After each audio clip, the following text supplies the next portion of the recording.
अचार तो आपने कई बार खाया होगा, लेकिन इस बार बनाइए करौंदे और हरी मिर्ची का अचार। खाने में बहुत ही ज़्यादा स्वादिष्ट और बनाने में बहुत ही आसान है। और इस सीज़न में करौंदा बहुत आता है, तो करौंदे का अचार बनाना तो बनता ही है। तो चलिए शुरू करते हैं आज की रेसिपी। तो करौंदे और मिर्ची का अचार बनाने के लिए हमने यहाँ पर 150 ग्राम करौंदे लिए हैं और 150 ग्राम हरी मिर्च लिया है। करौंदे को हमने धुलकर अच्छे से सुखा के काट लिया है और इसका अंदर का जो बीज है वो हमने निकाल दिया है। और यहाँ पर मिर्ची को भी हमने काट लिया है। कुछ मिर्ची को हमने ऐसे ही काटा है, कुछ मिर्ची को हमने बीज से काटा हुआ है, आप देख सकते हैं।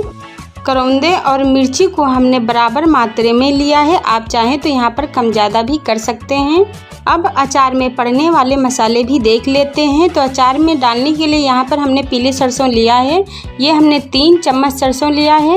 यहाँ पर कुछ मसाले हमने और लिए हैं। 1 चम्मच सौंफ लिया है, 1 चम्मच अजवाइन लिया है, 1 चम्मच काली मिर्च लिया है, 1 चम्मच हमने यहाँ पर मेथी दाना लिया है, 1 चम्मच जीरा लिया हुआ है।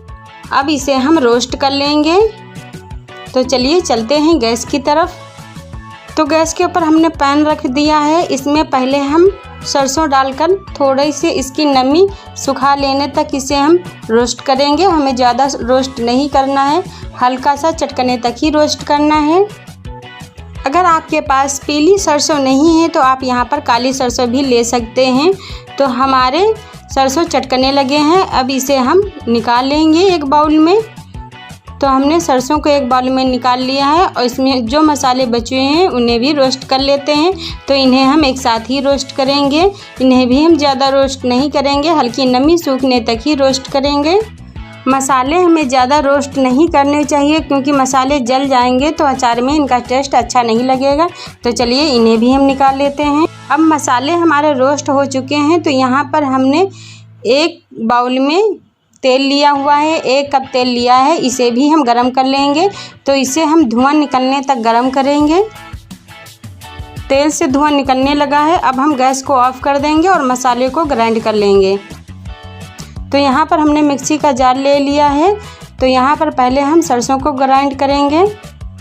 तो यहाँ पर हमने पहले सरसों को ग्राइंड कर लिया है, तो इसे हमने दरदरा ही ग्राइंड किया है। तो चलिए इसे हम एक बाउल में निकाल लेते हैं और बचे हुए मसाले भी ग्राइंड कर लेते हैं। तो चलिए बचे हुए मसाले भी हम मिक्सर में डाल लेते हैं और अच्छे से ग्राइंड कर लेते हैं। इन मसालों को हमने मिक्सी के जार में डाल लिया है और हमने इन्हें ग्राइंड कर लिया है। तो इन्हें भी हमने हल्का दरदरा ही ग्राइंड किया है। तो चलिए चलते हैं दोस्तों गैस की तरफ अचार बनाने के लिए। तो यहाँ पर हमने गैस के ऊपर पैन रखा है। पैन में हमने आधा चम्मच कलौंजी डाला हुआ है, 1/3 चम्मच हल्दी पाउडर। यहाँ पर हल्का सा तेल हमारा गुनगुना ही है, क्योंकि तेल हमारा बिल्कुल ठंडा नहीं होना चाहिए। अब इसमें हम 1/3 चम्मच कश्मीरी लाल मिर्च डाल लेते हैं।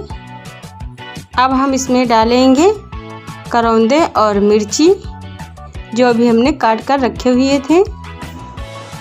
अब इसी में अब हम मसाले भी डाल लेंगे। तो यहाँ पर जो हमने जीरा और सौंफ एक में मसाला मिक्स पीसा हुआ था वो हम सारा डाल देंगे। और इसमें जो हमने सरसों पीस कर रखी हुई थी उसे हम 2 चम्मच डालेंगे, क्योंकि सरसों हमने थोड़े ज़्यादा पीसे हुए थे। अब हम अचार में अच्छे से मिक्स कर लेंगे मसालों को। आप चाहें तो यहाँ पर 1 पिंच के करीब यहाँ पर हींग डाल सकते हैं।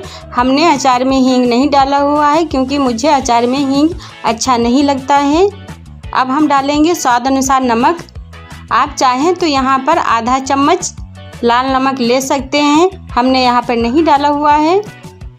इसे भी हम अच्छे से मिक्स कर लेंगे। मिक्स करने के बाद यहाँ पर हम विनेगर डालेंगे। तो हमने यहाँ पर वाइट विनेगर लिया है, क्योंकि विनेगर डालने से अचार की लाइफ बढ़ जाती है। अचार हमारा सालों साल ख़राब नहीं होता है। तो यहाँ पर हमने 3 चम्मच विनेगर लिया हुआ है। तो अचार हमारा बनकर तैयार हो गया है। इसे अब हम एयर टाइट डिब्बे में भरकर रख देंगे, लेकिन इसे हमने अभी एक बाउल में निकाला हुआ है। यहाँ पर हमें ज़रूरी बातों का ध्यान रखना होता है। जिस डिब्बे में हम अचार को भर के रखेंगे वो डिब्बा हमारा अच्छे से धुला और सूखा होना चाहिए। और जिस बर्तन से हम अचार को निकालें वो बर्तन हमारा सूखा होना चाहिए। इससे ये होता है कि अचार हमारा सालों साल ख़राब नहीं होता है। हमने अचार की कई वीडियो डाली हुई हैं, उसका लिंक हम नीचे दे देंगे, आप वहां से देख लीजिएगा। रेसिपी हमारी अच्छी लगी हो तो लाइक करना, ज़्यादा से ज़्यादा शेयर करना और हमारे चैनल को सब्सक्राइब ज़रूर करना। फिर मिलते हैं नई रेसिपी के साथ। Thanks for watching.